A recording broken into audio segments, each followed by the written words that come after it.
Hey everyone, Tom Seymour from VHS Massacre. Thanks for joining me today. I'd like to congratulate everyone for finishing another week because it's just been a busy time of the year. So, good job. If you've did a week's worth of work and you're on the weekend, you should celebrate that sometimes because it gets busy. I want to give a shout out to Tim Kulig, my best friend. We're going to do a podcast on this later, but I just wanted to do a standalone to, give him congrats. He has created over 1,000 songs that, human-made songs that anyone could use in their films, podcasts, and you could use them for free as long as you give accreditation, Fantastic songs, and so I actually, in celebration of Tim hitting 1,000 songs, I wanted to go to his site, Tim Kulig Free Music, so he's got an incredible site. His mentor is Kevin MacLeod, who I call the king of royalty-free music. Kevin has written over 2,000 songs. Same thing, royalty-free. He's kind of the pioneer. So this is cool. Search by title, album, genre, mood. So we can type anything like exciting. And we got, 20 or 30 songs. I'll just click the first one.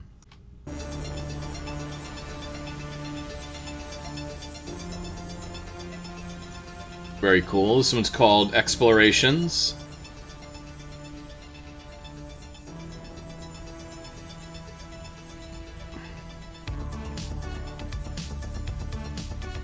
Very cool. Then we see some westerns came up. Steeple Chase. I love this one. I actually used this tune in a documentary that we have coming out at some point. A paranormal documentary, which I think is going to be very good. So we'll have to see what happens with that. So it's a western, but you can see how this could apply to other genres as well. So you really do have to listen through. Train Heist. This is another good one.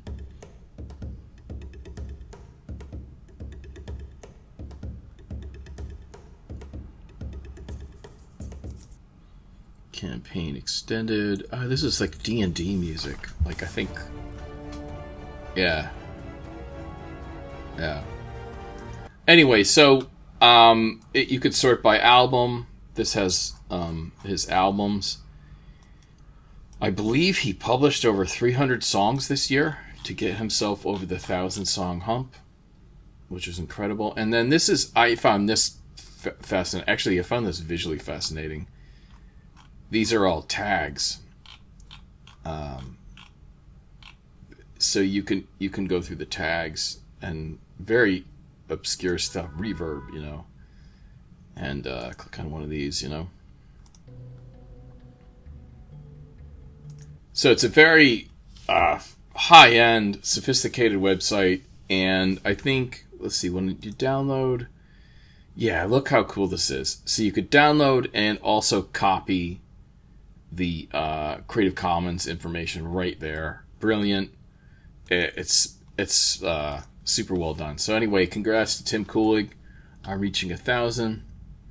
Dude, you're in a club of a couple dozen people maybe in the world, and this is all human-made music with you use synthesizer patches, but it's there's no AI, so. Okay, next we got Kings of Horror with Rhonda Shear.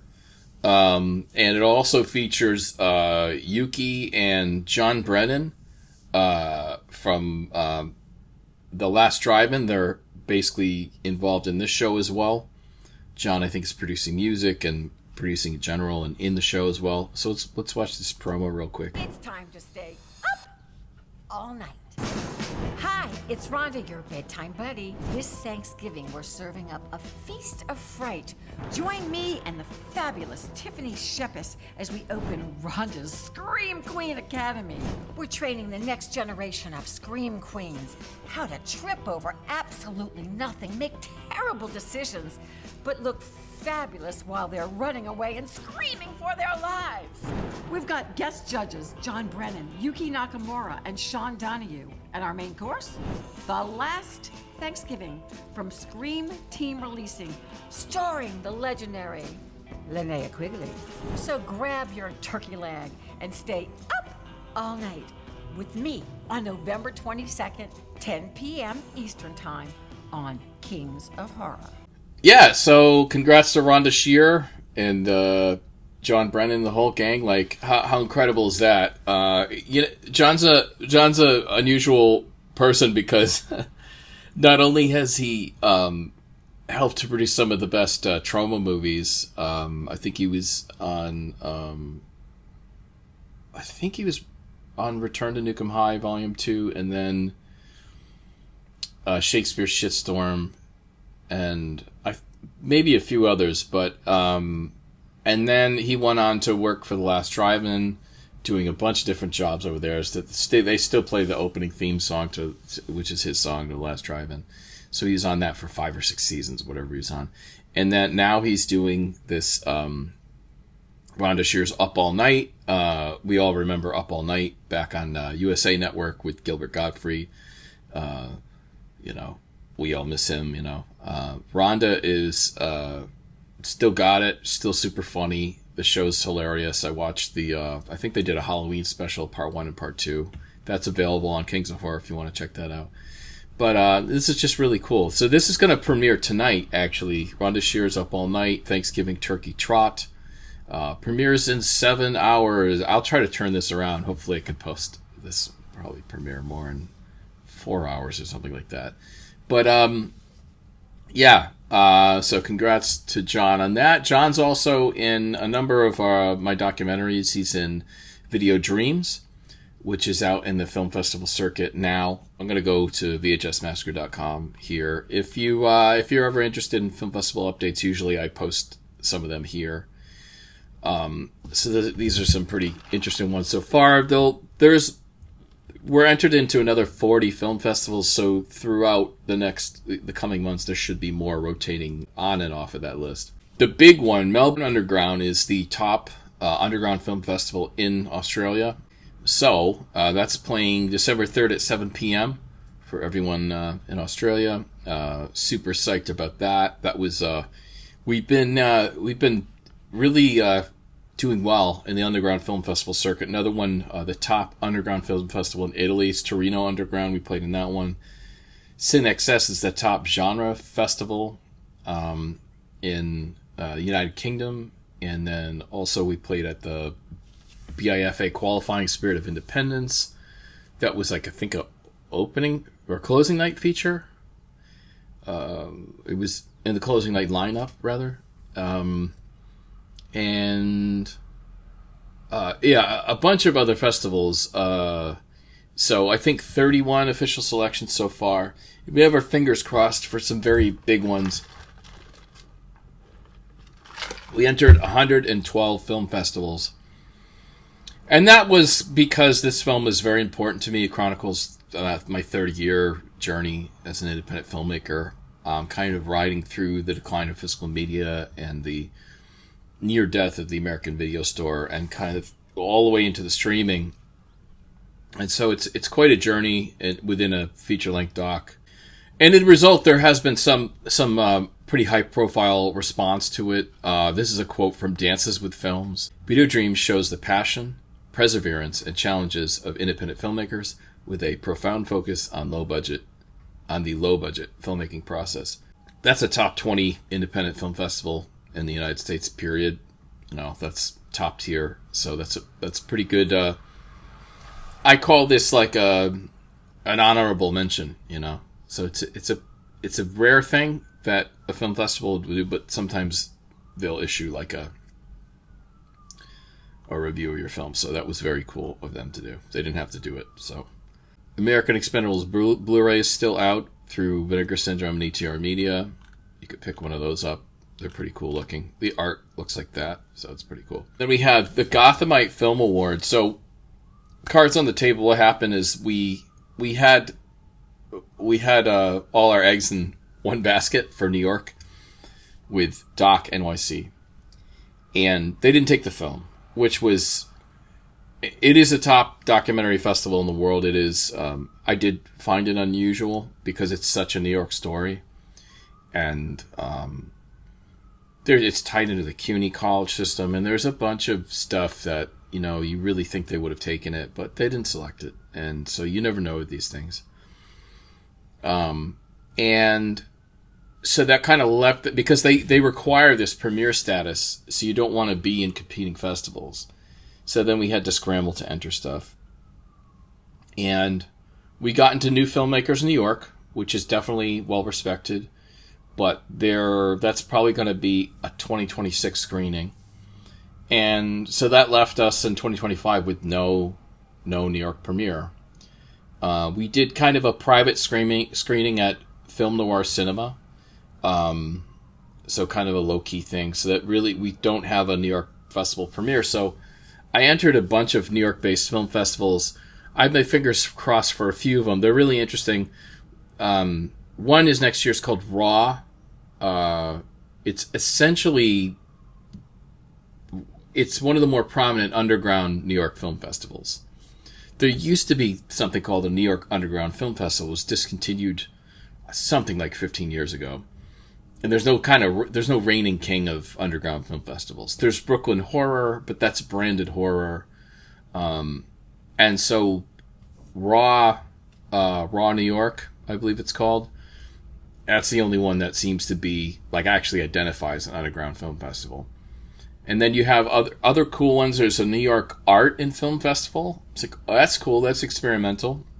It may work. There's one we entered called New York Film Diary, which is more about very personal stories.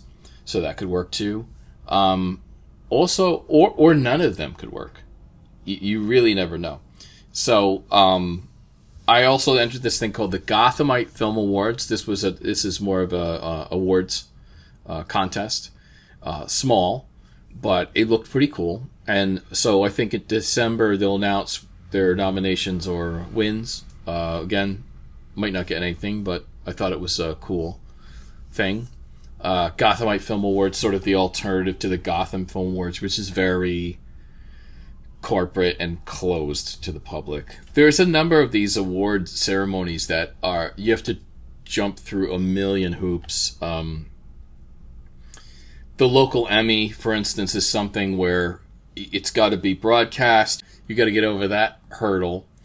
So it's got to be broadcast at a legitimate station. It could be, public access or regular TV. And then from there, you can manually submit to the Emmys. It's this fascinating process. John Navarro, the filmmaker, was actually telling me about. So we might team up with him and try to make something happen with that. The Telly Awards is more direct and it's more merit-based. So merit-based merit-based awards means that, like, if you do an excellent job, you got a shot at an award. I think the gold awards are like maybe only like 3% of people get gold Tellys, So if you get the gold, it's very hard to get. But if it's an excellent project, you have a decent shot of winning something, which I always respected about the Tellys. Like, the thing about some of these large film festivals like Oscars or even the Emmys, that there is a voting peer group, which is good. So it can be good. If you're in that academy or whatever, let's say it's 5,000 people, they're all voting on what gets nominated, and then that's a smaller group, and then there's probably a more elite panel that kind of picks what gets nominated. But it's deeply influenced by money, because in the United States it is it's a for-profit system, So you can't you can't be delusional about what the Academy Awards is or what the Emmys are. The good thing I'll say is that about the local Emmys, because it is local, then it's a little more community based. It's a little more down to earth. But the problem I have with this kind of thing is the idea that the people who vote on an Emmy or Academy Award, the idea that they have watched 100% of the shows available or movies available is absurd. They probably watched less than 1%, so you know, kind of in your heart, it's not totally accurate. It's whatever has the project on a national level may have the funding to, like in the case of the Academy Awards, they actually have like a campaign, which costs millions and millions of dollars, at least for the Oscars, So it's a different thing, and there's nothing wrong with that. But if you're just like a independent filmmaker, low budget filmmaker, or underground filmmaker, you're like an artist, then there are cracks, there are ways in, as I talked about a little earlier, but it is a little more difficult. But then there is also the concept of entering film festivals where you think they're gonna, they're likely to play what you have. Underground is Melbourne Underground or Chicago Underground. I truly believe that this is where the auteur theory of filmmaking survives. Auteur meaning like author. It's kind of like the 1950s, like the Truffaut guy who did 400 Blows, sort of like that idea that the director is the author, right? That the director is the creative head. If you think about that in regard to contemporary Hollywood, that's gone. There's a few giants left. There's a few titans left, like Coppola, Scorsese, Ridley Scott, maybe. There's not that many. There's niche ones, like Aronofsky seems to be able to kind of go off and make some beautiful movie smaller that can do very well. It's rare. They're still out there, but it's more unusual. So where has the younger generation, and by younger I mean like solid middle-aged, like millennial, zennial, Gen X, we're not young anymore, but a lot of us are still making independent films. And we grew up on that auteur theory. And I think you never let that go. It's like, yeah, could I have used $100,000 on a film set instead of like $10,000 in cash and everyone volunteering? Yeah, but I've never had to answer to too many people in regard to my independent film career. That's why it was precious to me. That's why it still means something. In our art, that's the place where we want to be free. And the worst thing I can think of is in your art not being free. And I have a feeling a lot of these Hollywood filmmakers, they either don't care about that at all, or they get to a level and they realize, God, this is not really a place for artists. There's probably a lot of disappointment, I would imagine, at the high end. But anyway, so we got into this thing called the Atlanta Film Series. It's this specific festival is called Spotlight Docs. So we got into Spotlight Docs, but I didn't realize this. So I was just entering Spotlight Docs. It looked like a cool, festival/award ceremony. And I didn't realize it was part of this larger thing called the Atlanta Film Series, which is made up of like Atlanta Underground Film Festival and all these other festivals. So it's not like the Academy Award qualifying Atlanta Independent Film Festival. There's this other thing called the Atlanta Film Series, and what's so cool about it is it's like 8 to 10 smaller festivals that sort of are like an alliance almost, and so I thought that was super cool, and it made me even more proud to get nominated. So I got nominated for Best Director at Spotlight Docs, and on December 6th in Atlanta, there's going to be an award ceremony, which unfortunately I can't go to. Then there's this thing called Toronto Global Film Festival. I think they're in their first year. I don't exactly know what that it is, but it does look to be a legitimate film festival, a screening and an award show. And they posted nominations online. We're at least an official selection. That's really all I know about it so far. with these festivals, you try to do as much research as you can, but some of them,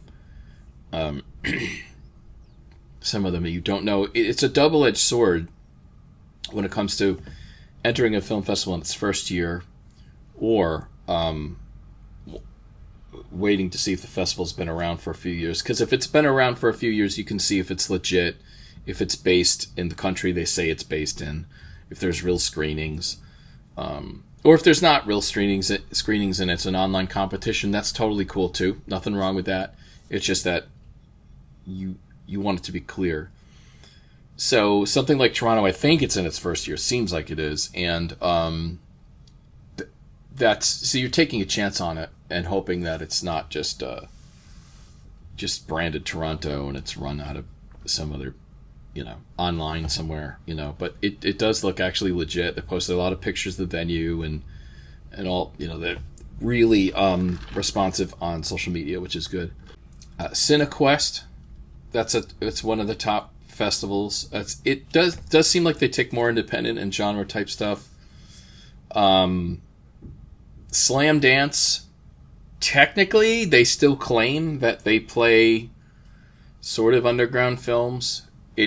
It's the answer to Sundance, although because Slam Dance is so wildly successful, it is probably top 5 festival in the world. So we entered that. I have no idea if we'll get in, but there is still this wish, this hope in me that to still aim for the highest goal possible. Sundance doesn't make any sense. That is essentially just a billboard for the studio system. It's not real. It's a corporate function, and that's great. That's great for showcasing studio films because there's some amazing studio films. But supposedly Slam Dance still will play independently made film festival. It's really weird. Some festivals will show a statistic and they'll say something like, hey, over 80% of our films are pulled from selections, or 80% or 90%. It's like we got 8,000 films this year. And so it's an odd thing to post. Like, you want to be happy about that, but then you're like, why isn't that 100%? So you're telling me a big chunk of the movies you're playing did not have to go through a selection process. Like, they're just we're just going to pull them from here, pull them from here. To some degree, it makes sense. Like, if you want to have John Carpenter at your film festival and play The Thing or something, I get that he's not going to enter. You're going to pull it. But when that statistic is not super high, you start to question, what the deal is. And there are film festivals that are not independent, believe it or not, like New York Film Festival. Almost nothing pretty much nothing is played from outside. It's all studio projects. Cannes. Cannes is really it's pretty much 100% large studio-backed films. Large, I mean large to the average person. It could be a $10 million film, but that's a $10 million studio-backed film, so that is large, But it's kind of mind-blowing to think that. But another one we're waiting to hear back from is San Francisco Indie Fest. That's like the Slam Dance of San Francisco. I think in regard to independent film festivals in the U.S., that would be in the top tier. They play a lot of genre stuff. I think for genre festival, they're in the top tier for indie. And there's a few more we entered into. Rain Dance. That is the top